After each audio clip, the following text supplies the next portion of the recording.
ये जितनी भी जमातें पीपल्स पार्टी की हुकूमत के खिलाफ एहतजाज कर रही हैं, ये बुनियादी तौर पर अपोजिशन की जमातें हैं और इनको ऐसा ही करना चाहिए। सब्सक्राइब करें और बेल दबाएं ताकि कोई खबर रह न जाए। पाकिस्तान पीपल्स पार्टी ने जमात इस्लामी के साथ एक मुआहिदा कर लिया है, आपके ख्याल में मामला है क्या पीछे?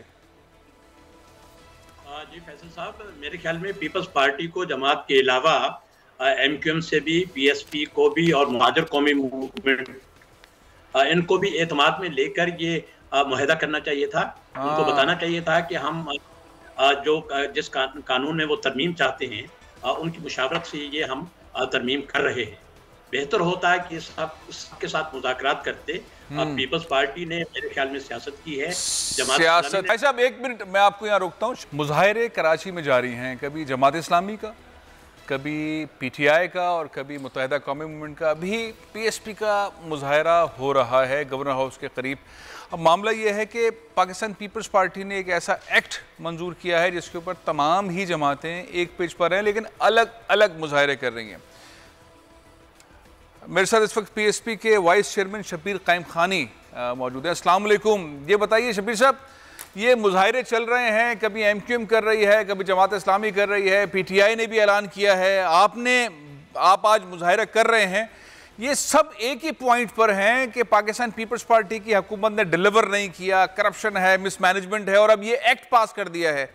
मुत्तहिद होकर क्यों, एक होकर क्यों मुजाहिरा या एहतजाज नहीं हो रहा? हेलो जी शब्बीर कायम खानी साहब, आपको आवाज आ रही है? जी बिल्कुल आवाज आ रही है। आप फैसल साहब जो आपने बात की है मुत्तहिद होने की, जी जी जी जी, तो मुत्तहिद तो पहले कराची था ना, मुत्तहिद कराची था। मुत्तहिद होकर कराची में क्या हुआ?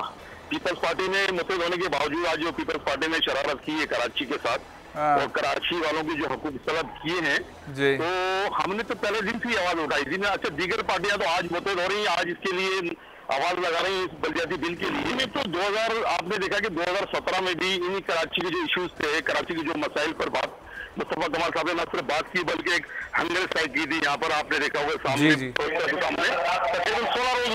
तकरीबन काफी दिन 15-20 दिन बैठे रहे इसके लिए, लेकिन उस वक्त भी पीपल्स पार्टी ने इस बात को नहीं सुना और उसके बाद फिर एक बहुत बड़ा एहतजाज किया, गोरा कब्रिस्तान से सीम हाउस की तरफ मार्च किया। सब्सक्राइब करें और बेल दबाएं ताकि कोई खबर रह न जाए।